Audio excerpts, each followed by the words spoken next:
Just taking UK eBay as an example, we're going to start having a look through what's on eBay right now and any hints or tricks or tips that I found for looking for Hickory clubs on eBay. I'll try and focus on finding clubs to play.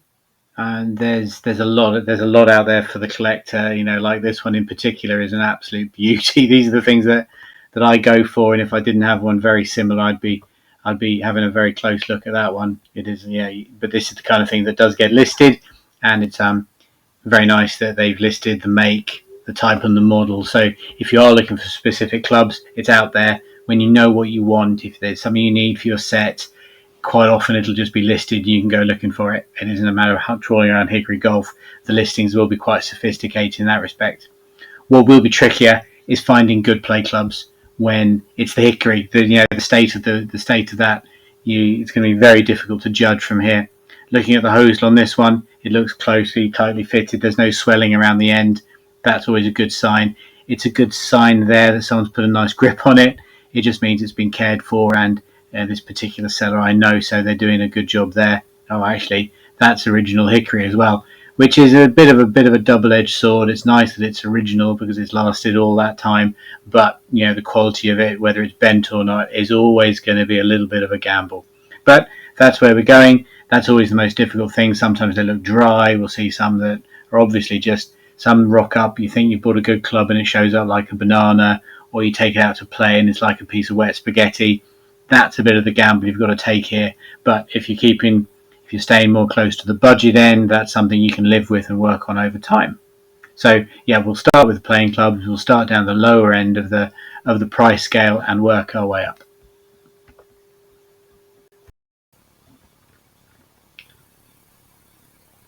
Probably the cheapest club out there at the moment. No bids, only a tenner, and you can get yourself a little Hickory putter. It's going to need a bit of love there. It's not in great condition. Blurry stuff. Nice stamps on it, but nothing special. You're going to get what you pay for. Looking there, you've got a little gap there between the hosel and the bottom of where the shaft arrives there on the Hickory.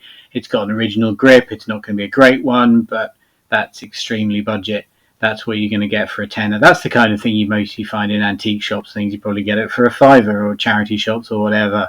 That's probably, if you start there at the bottom, that's what you're going to be getting. Hopefully you'll find something a little bit better as we go on up through the price brackets.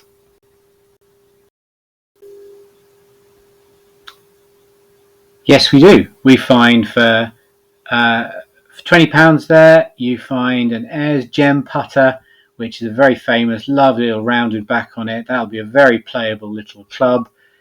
No pictures at all of the Hickory, but a nice grip on it. Again, that's a good indication that someone's cared for it. Actually, another seller I know, so I think that's the sort of thing. These are very common, but they're common for a good reason, because they're really good. So spending a little bit more money, that's much less of a gamble. Again, generally the little bladed putters you find at this end, so something like that would be a good buy. As we go on up through the price points here, £15. Cochrane's a good make. You're going to get a nice club for that. It's older, needs a little bit of love, a little bit of tarnishing on it. That's going to be playable. It looks, that's not too bad at all, but there we go. The stamp at the bottom of the shaft like that, and the reason that gets a photo is because that's very likely to be original Hickory, which again is going to be a little bit trickier. There's the original grip that's going to be quite difficult to hang on to, and there's the big bend in the shaft that is most likely from some stage over the years. It's been wet, it's been left standing up, it's been left by a radiator. That happens with clubs of this age.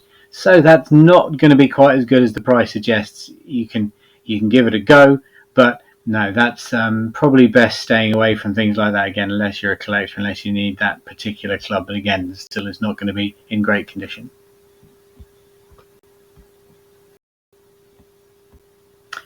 Similarly, here we have listed as an iron putter when it looks like it's some sort of mashy, some sort of lofted iron. It even says here that it's the head slightly bent towards the ball. at this price point, this is the kind of thing you're going to get. It's going to be a little bit later. It's going to be stainless.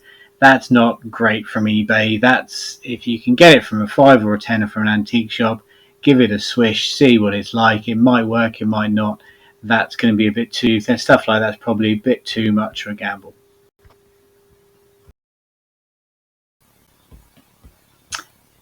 Nice looking head here. That's so £30, obviously a little bit more expensive. That's a well-known make. That's a Stewart with a little pipe mark there. Again, we can go into that in a lot more detail and explain what it is. That's a mid-iron. It's a nice looking face. It's a good make. That's all looks pretty good. Okay, the grip might be a little bit iffy to play with it, but it's got that bow in it. It's got a bit of a bend again. You can fix it. You can re-bend them, but it's probably a little bit more sophisticated, a little bit further down the line. That one I'd say is more one for the collectors that would be interested in that stamp or or the actual make there. Also, worth pointing out that the L, you'll find L on the end of clubs. Now that was I've never really worked out if it's ladies or light or whatever it is, but it was, and I've never really found one I couldn't play with or couldn't put enough lead tape on to make it playable. But there's a bit of a gamble there that might be a little bit more lighter and might not be the best thing as a play club.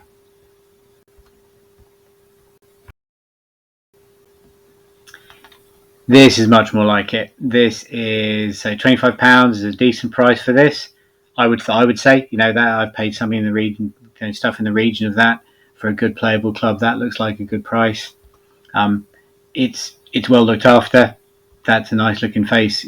Someone's put some whipping on the shaft there. That's generally to protect it. Again, it looks like it's been played with, or certainly set up by someone who plays Hickory. Looking around the hosel, that looks pretty solid. It does have that little bit of whipping there. Again, that's normally just for protection, and it's the thing that some players do. That would look absolutely lovely sitting behind the ball. Looks pretty straight there. Someone's put a nice grip on it. Right, that's the kind of thing that if you're looking for something in that sort of, it looks like a mashy, looks a little bit stronger. Yeah, there we go. It says mashy on it. If you're looking for something in the mashy space for a starter set, that would be bang on. When you see something like that, it's always worth checking out what else they have to sell.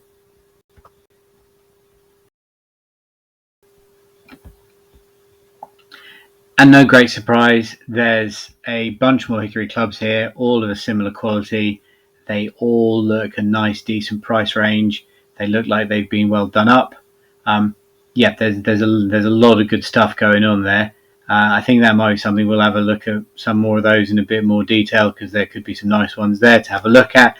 But this is also, it's this kind of seller that might be worth reaching out to actually ask, what could you do? Do you have a set? Do you have some, there might be a sort of not A grade material like this, there might be a little bit more knocked about. They could do a deal on and send you 3, 4, 5 clubs, whatever you need. I've done that in the past with people, and they've all been very amenable to it. So if you just reach out and ask, don't think that hurts at all. They've got a decent enough stock here on sale. There's probably far more sitting in the workshop, right? And there might be half a dozen they could let you have at a more reasonable price. Just say you're having a starter set, and then they've got you, as a good customer, and you could come back to them and buy more in the future. I don't think that's bad business, and from my experience, people are quite happy to do that. Yes, there are nice clubs here.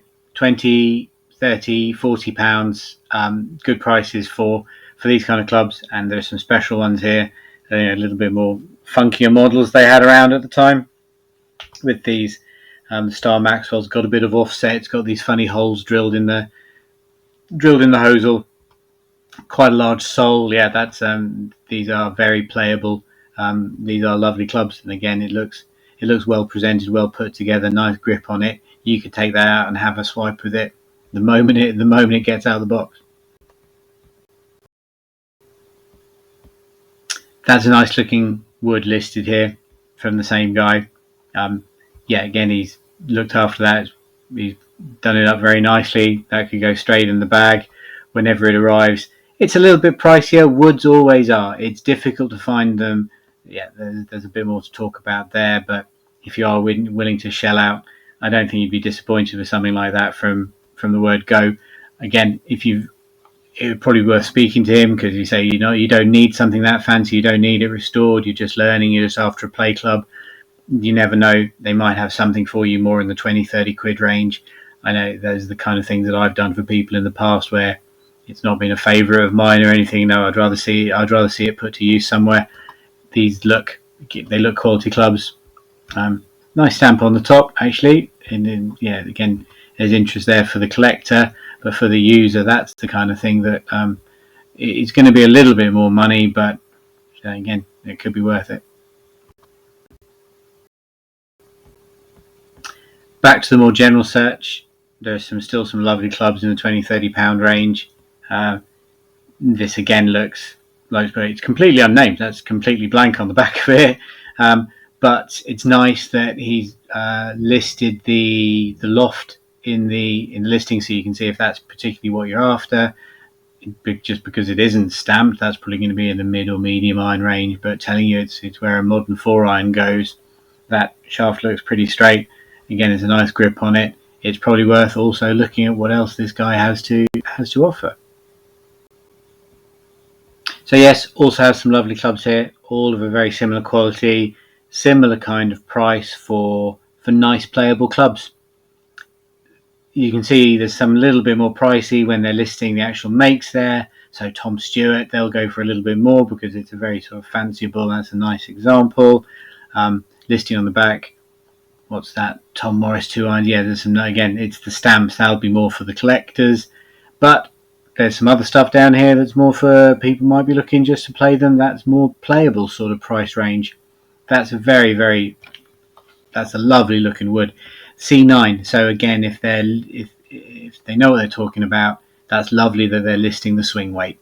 That's going to be, you're always worried that things are going to be a little bit light. C9's pretty good. That's the sort of, it's very close, personally, it's very close to my sweet spot for where I like clubs. That'll be pretty usable. It's a big head on it. We'll get to this when we chat for more woods when we go through woods in more detail. There's some nice clubs here. This would be another guy who I'm sure you could ping them and see if they're interested. You see what else they've got, if they've got any B stock or anything else sitting around that they're willing to put together for you, and do your deal on a set. Yeah, there's a lot of lovely clubs being listed there.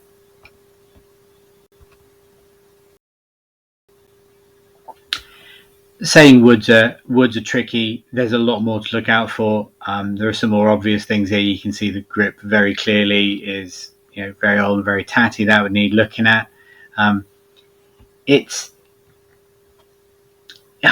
That would take quite a bit of work to get that playable to me. I'm seeing that face is looking a bit concave. I do like an inset. It's great when you find them. They've got a bit of an inset still left over.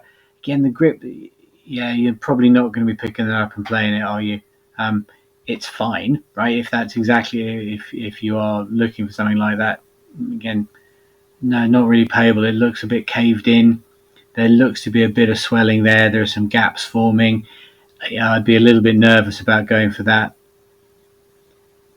It's had a paint job at some stage. It's had a load of stuff on the grip. Yeah, that would take a lot of love to get that back, which if you're willing to do it, fine. But otherwise, that's not going to be the kind of thing that you're going to be able to pick up and play, unfortunately. It is worth having a look at the other end of the spectrum and seeing what kind of things are available. I mean, these are just absolute beauties, and this guy, very much knows what he's doing here. You'll be getting a quality item. There's, that's been whoever's, had it their whole life has looked after that, but then it looks like it's been restored very nicely. He's got the loft on there, so you know what you're getting in terms of what the club's going to be like. You know that the hickory is going to be well looked after. The whipping's been done well. It's got a nice grip on it. That looks very straight and flat, and I'm pretty sure. Don't let me down. Yeah, there we go. He's even listed the swing weight. That's a little bit light for my liking, but at least he's listed the swing weight there, so you've got a much better idea of what you're getting. And yeah, but then that's more of the sort of collector more sophisticated user end of the price range, I'd say.